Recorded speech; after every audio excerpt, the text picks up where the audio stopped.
Mr. Klein's Story Time. Hello, my name is Mr. Klein.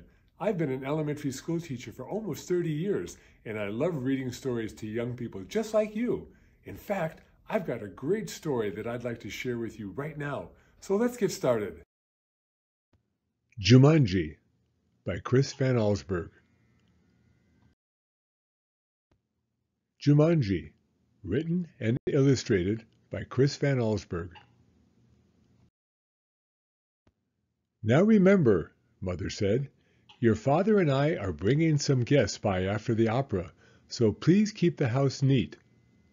Quite so, added Father, tucking his scarf inside his coat. Mother peered into the hall mirror and carefully pinned her hat in place, then knelt and kissed both children goodbye. When the front door closed, Judy and Peter giggled with delight. They took all the toys out of their toy chest and made a terrible mess. But their laughter slowly turned to silence till finally Peter slouched into a chair. "You know what?" he said. "I'm really bored." "Me too," sighed Judy. "Why don't we go outside and play?" Peter agreed, so they set off across the street to the park. It was cold for November. The children could see their breath like steam.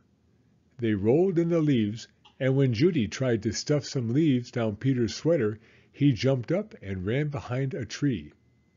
When his sister caught up with him, he was kneeling at the foot of the tree, looking at a long, thin box. "What's that?" Judy asked. "It's a game," said Peter, handing her the box. "Jumanji," Judy read from the box. "A jungle adventure game." "Look," said Peter, pointing to a note taped to the bottom of the box. In a childlike handwriting were the words, "Free game, fun for some, but not for all. P.S. Read instructions carefully." "Want to take it home?" Judy asked. "Not really," said Peter. "I'm sure somebody left it here because it's so boring." "Oh, come on," protested Judy. "Let's give it a try. Race you home." And off she ran with Peter at her heels. At home, the children spread the game out on a card table. It looked very much like the games they already had. There was a board that unfolded, revealing a path of colored squares. The squares had messages written on them. The path started in the deepest jungle and ended up in Jumanji, a city of golden buildings and towers. Peter began to shake the dice and play with the other pieces that were in the box. "Put those down and listen," said Judy. "I'm going to read the instructions. Jumanji, a young people's jungle adventure especially designed for the bored and restless. A. Player selects piece and places it in deepest jungle. B. Player rolls dice and moves piece along path through the dangers of the jungle. C. First player to reach Jumanji and yell the city's name aloud is the winner." "Is that all?" asked Peter, sounding disappointed. "No," said Judy. "There's one more thing, and this is in capital letters. D. Very important. Once a game of Jumanji is started, it will not be over until one player reaches the Golden City." "Oh, big deal," said Peter, who gave a bored yawn. "Here," said Judy, handing her brother the dice. "You go first." Peter casually dropped the dice from his hand. "7," said Judy. Peter moved his piece to the 7th square. "Lion attacks. Move back 2 spaces," read Judy. "Gosh, how exciting," said Peter in a very unexcited voice. As he reached for his piece, he looked up at his sister. She had a look of absolute horror on her face. "Peter," she whispered, "turn around very, very slowly." The boy turned in his chair. He couldn't believe his eyes. Lying on the piano was a lion, staring at Peter and licking his lips. The lion roared so loud it knocked Peter right off his chair. The big cat jumped to the floor. Peter was up on his feet, running through the house with the lion a whisker's length behind. He ran upstairs and dove under a bed. The lion tried to squeeze under, but he got his head stuck. Peter scrambled out, ran from the bedroom, and slammed the door behind him. He stood in the hall with Judy, gasping for breath. I don't think, said Peter in between gasps of air, that I want to play this game anymore. But we have to, said Judy as she helped Peter back downstairs. I'm sure that's what the instructions mean. That lion won't go away until one of us wins the game. Peter stood next to the card table. Can't we just call the zoo and have him taken away? From upstairs came the sounds of growling and clawing at the bedroom door. Or maybe we could wait till Father comes home. No one would come from the zoo because they wouldn't believe us, said Judy. And you know how upset Mother would be if there was a lion in the bedroom. We started this game, and now we have to finish it. Peter looked down at the game board. What if Judy rolled a 7? Then there'd be 2 lions. For an instant, Peter thought he was going to cry. Then he sat firmly in his chair and said, Let's play. Judy picked up the dice, rolled an 8, and moved her piece. Monkeys steal food. Miss one turn, she read. From the kitchen came the sounds of banging pots and falling jars. The children ran in to see a dozen monkeys tearing the room apart. Oh boy, said Peter, this would upset Mother even more than the lion. Quick, said Judy, back to the game. Peter took his turn. Thank heavens! He landed on a blank space. He rolled again. Monsoon season begins. Lose one turn. Little raindrops began to fall in the living room. Then a roll of thunder shook the walls and scared the monkeys out of the kitchen. The rain began to fall in buckets as Judy took the dice. Guide gets lost. Lose one turn. The rain suddenly stopped. The children turned to see a man hunched over a map. Oh dear, I say, spot of bad luck now, he mumbled. Perhaps a left turn here, then. No, a right turn here. Yes, absolutely, I think, a right turn. Or maybe...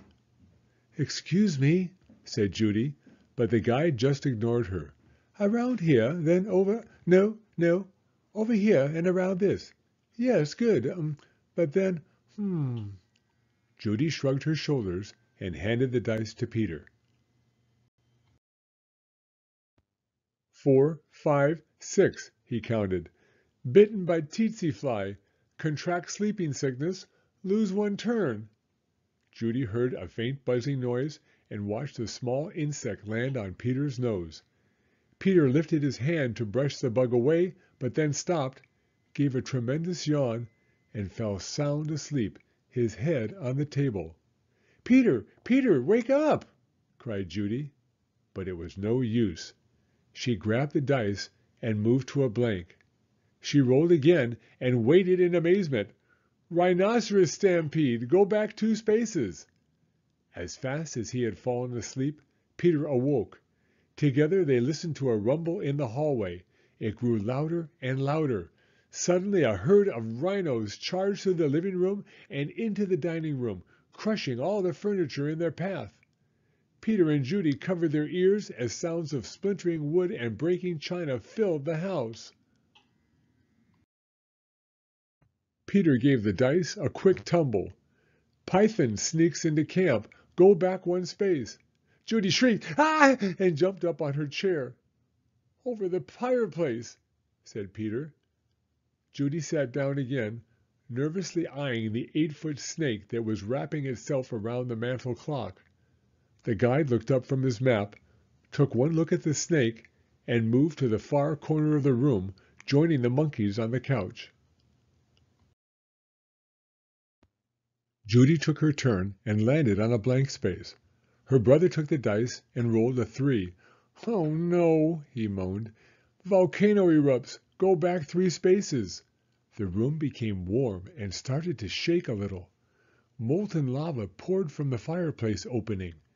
It hit the water on the floor and the room filled with steam. Judy rolled the dice and moved ahead.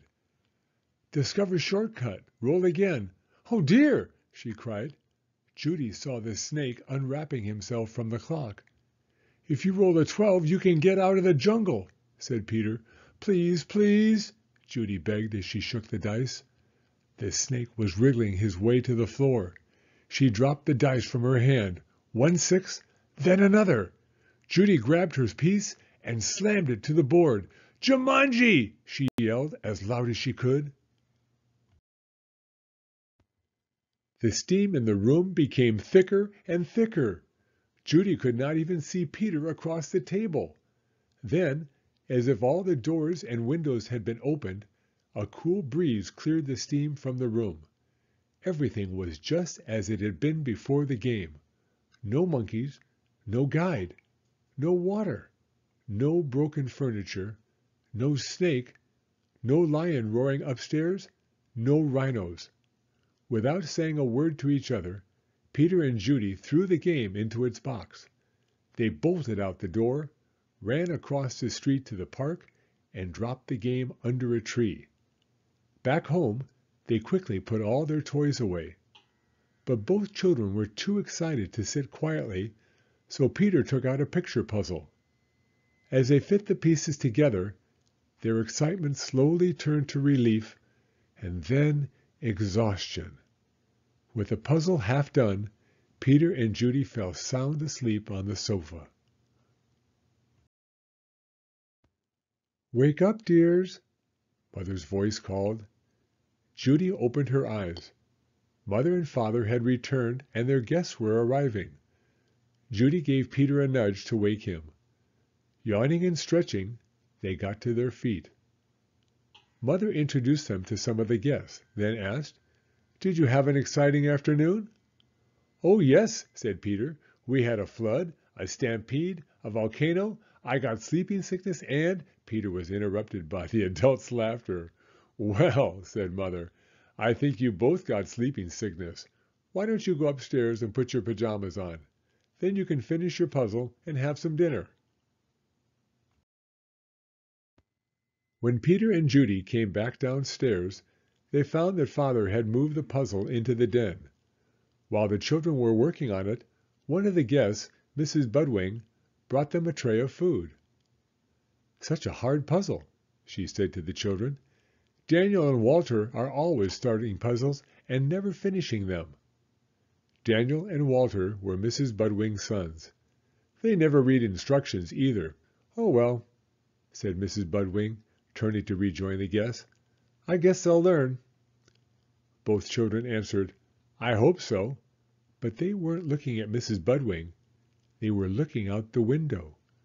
2 boys were running through the park. They were Danny and Walter Budwing, and Danny had a long, thin box under his arm. The end. Thank you for coming to Storytime. If you like this video, please give it a thumbs up. I read new stories every week, so be sure to hit the subscribe button if you'd like to hear another one. Hope to see you again soon.